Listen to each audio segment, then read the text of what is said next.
Hello, my name is Dr. Nick Bowman. I'm an associate professor in the College of Media and Communication at Texas Tech University. I'm going to present this research on behalf of my colleagues, Dr. Jamie Banks, who is also an associate professor at TTU, and Ed Downs, who's a professor at the University of Minnesota at Duluth. We're very happy to be presenting our top paper in ICA Game Studies on mechanisms of identification and social differentiation in player-avatar relations. It's a work that Jamie and Ed and we have been working on identification and avatar research for a couple of years now. So you're going to see a lot of our previous work cited in this paper. This paper is also a secondary analysis of data we had published in a scale validation. In the spirit of transparency, we have shared our data and our materials at that QR code in the top right of these slides. So at any time during this presentation or afterwards, feel free to visit that and download our content. We can also share it with you directly if you tweet me and use those proper hashtags. So for all of us who study games and play video games, we know that core to any gaming experience is the avatar. It's the player's agency in the digital space. The avatar or the character, I'm going to use those interchangeably, recognizing that there are differences. Avatars are often player created and characters are often pre-created. But we have agency in the space because we have this vessel with which we play. You know, even sometimes when the avatar is ourself, right? That's what represents us in that digital world and that narrative world.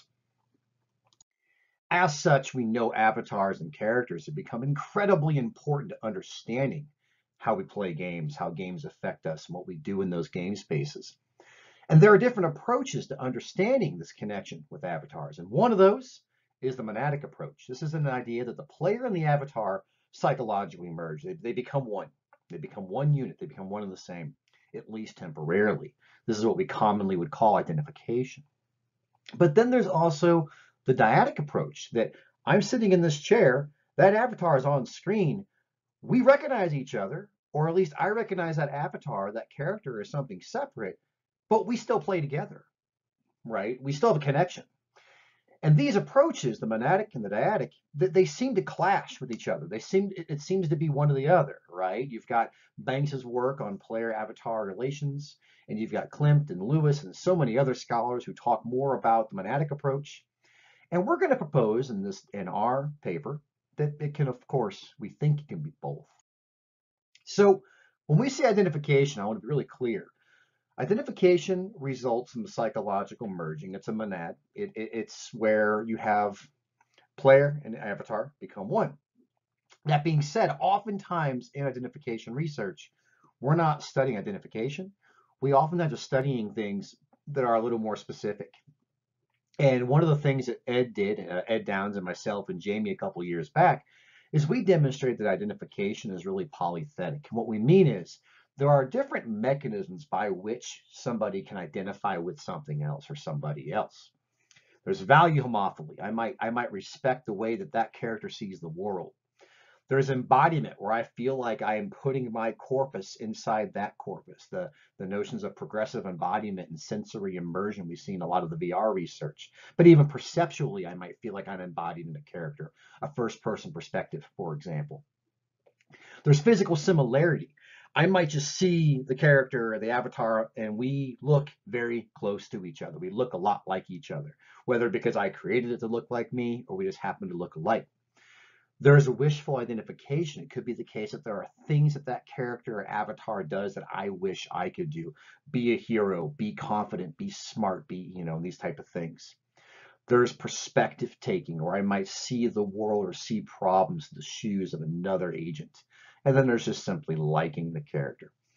And our argument in 2017, our primary data, suggested that all of these lead to identification. Each one of them is sufficient for somebody to feel identification, and none of them are necessary. I want to demonstrate that here on the next slide. Let's say you've got Cloud Strife from Final Fantasy VII. So I've been playing the remake. I've been spending a lot of time in there and actually not getting too much work done here and there. One player might say, I respect Cloud's values. He wants to fight the military-industrial complex. He wants to stand up for what he believes is right, even though he made some wrong decisions early in his career. They might see that sort of sense of They might identify with his role as this very strong but dark and brooding leader, right? Where they really, I wish I could be the type of strategic and strong and tough leader that Cloud is.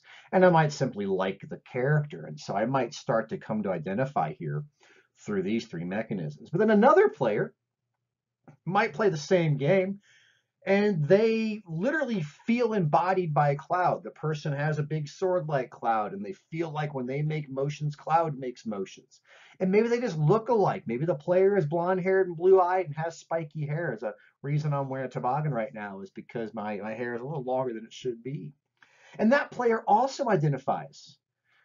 But player one and player two, it wouldn't be appropriate to say that player one's identification is stronger because it triggers more elements. It wouldn't be appropriate to say player one and player two automatically differ identification. They differ in the mechanisms, but the identification might be the same, relatively speaking.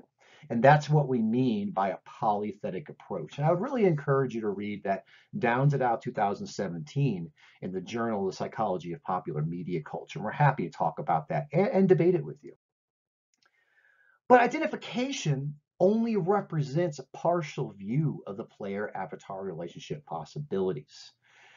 And some identification mechanisms can still be felt even with diverged relations. What you see on screen now is Jamie Banks' work from First Monday, where she talks about these 4 different categories in which players tend to classify the relationship. Going from an object where the avatar is really just a collection of pixels. I just want to play the game. I need to have an avatar in order to do that. I don't care about the avatar. There's not really any differentiation because I don't even see it as a thing. It's just a vehicle by which I play the game.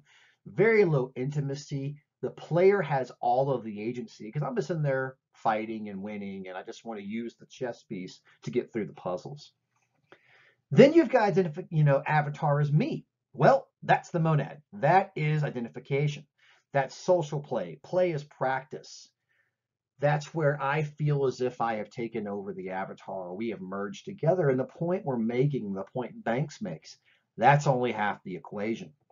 In her work, she actually finds that players have some more room to be social with their avatars through these symbiotic relationships where they take parts of themselves, but then parts of the avatar and sort of play with them and merge them together. A lot of this happens for sense making, negotiating one's identity. Banks's work found that people experiencing trauma seem to be very likely to engage in symbiotic relationships where they borrow some parts of the avatar, but then they still borrow themselves and they kind of, bricolage them together. And then there's the avatar as other, where the avatar, the character, totally separate social being that I'm invested in. I definitely distinguish between the two. But the avatar is actually in charge, where my gameplay is more about getting the avatar through its trials and tribulations than me experiencing those trials and tribulations firsthand. And you see all 4 of these. And our point is identification. The monadic approach only really accounts for half the equation. You've got to have all 4. We can go further and take those 4 categories, those player-avatar relations, pars, and we can look at the qualities of those pars. These 4 dimensions of emotional investment and anthropomorphic autonomy, suspension of disbelief, and sense of control. And these are variably perceptive dimensions that can relate to those different par types, right? It makes sense that for an other relationship, you'd have really strong investment. I really emotionally attached to the other. But I also see the other as anthropomorphic and autonomous from me. It's a separate thing from me. I believe and accept its worldview. And control here, actually, this arrow kind of shouldn't be here, right? Because the control is very low. The agency is all within the other. And in the me condition, you may not be as invested. You may not, and you definitely don't see the autonomy. And the control shifts more over to you. These first 2, emotional investment and anthropomorphic autonomy, they're a bit more social in nature. And the next 2 seem to be a bit more ludic or game in nature. And the point is, these also range from that non-social to fully social range of possibilities. And you can read Banks's work on packs to really understand how this scale is developed. We actually just recently translated the measure of these 4 different types of packs into Mandarin, German, and US. And we're happy to share that with you if you'd be interested. What we want to know, again, wrestling this monadic versus dyadic approaches, are there interpretable relationships between these different features? Is it one or the other? Are they both related to each other? And we're going to talk about that in the next couple slides. So very quickly, we did a secondary analysis of the polythetic identification data from Downs et al. 2017. That's what PID stands for. And we had 838 respondents who took the PID measure, and that publication was simply focused on validating the PID measure. And then we made sure people also had filled out PAR and PACS. Demographics are on screen here, 25 years of age. We had participants from 51 countries, and the United States was about half the participants, a little more.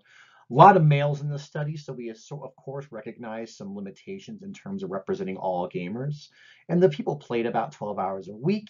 We had about 150 games named in our study, but Warcraft was mentioned half the time. And so we're going to do analyses for all the players and analyses for World of Warcraft. On screen now, you just see some averages, and you're welcome to flip through those on your own time, but we definitely saw lots of variation, and we didn't have any restriction or range issues in terms of how our variables broke out.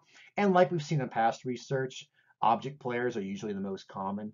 About a third to a half of the sample in our research, people are object players. So it does seem like a sizable number of players don't really engage their avatar as anything more than an excuse for gameplay, an object on screen. But here we see the 4 categories of PAR as a function of the different identification mechanisms. And you know what you see for object players? They're all super low. Nobody really feels any identification when they have an object orientation, and we kind of expect that, right? Your avatar is a MacGuffin or a vehicle for gameplay. And for me players, you completely expect that all of the scores for all 6 PID dimensions are super high, because that's the monadic approach. As you get over to other players, what's really cool is it seems like the social elements are much higher, but the physical ones aren't. So I'm not embodied, I'm not physically similar. I don't see a lot of similarity in value systems if we're thinking about like how that represents, but I want to be like the other player. I see the other player's perspective and I like the other player. So we're seeing that some elements of identification are still happening even in dyadic relationships. But of course, in monadic relationships, all elements of identification are happening. In the WOW sample, it was largely the same data. We looked at canonical correlations to look at the correlation sets between our measures. And for all gamers, if emotional investment was high, you saw that almost every other identification metric also went up. So I had to buy into the game, into the experience, and really invest emotionally in my avatar in order to have identification. And these things make a lot of sense. And in the Warcraft study, a sample, very similar thing, except for autonomy was also important. And these are rather large canonical correlation sets. You see the value there in the center. There was a second, much smaller canonical function that the less I saw the avatar as being autonomous for me, the more I liked it. And we think what's happening there essentially is liking often requires you to see something as separate from you. Okay. So I recognize this data set is actually quite complicated, and I would love to talk about it a bit more. And for folks who have read the paper, I'm happy to go into much more detail into our findings. 3 core findings. Asocial relations, lowest overall identification scores. Monadic relations, highest overall scores, emotional and physical. In dyadic social relations, we saw emotional elements of identification that were quite strong, but the physical bits were quite low. You have to see something as unique before you can again begin to identify with it. Identification is not de facto monadic. It is both. And that to us is the part of this paper that we're really excited about. Let's talk more. Our lab contact information is right there. My email and Twitter are on this slide. You can read the paper, explore the data for yourself, and please stay in touch. We're looking forward to continuing this line of research and addressing criticisms and debates as we move forward. Thanks for your time. Enjoy the conference.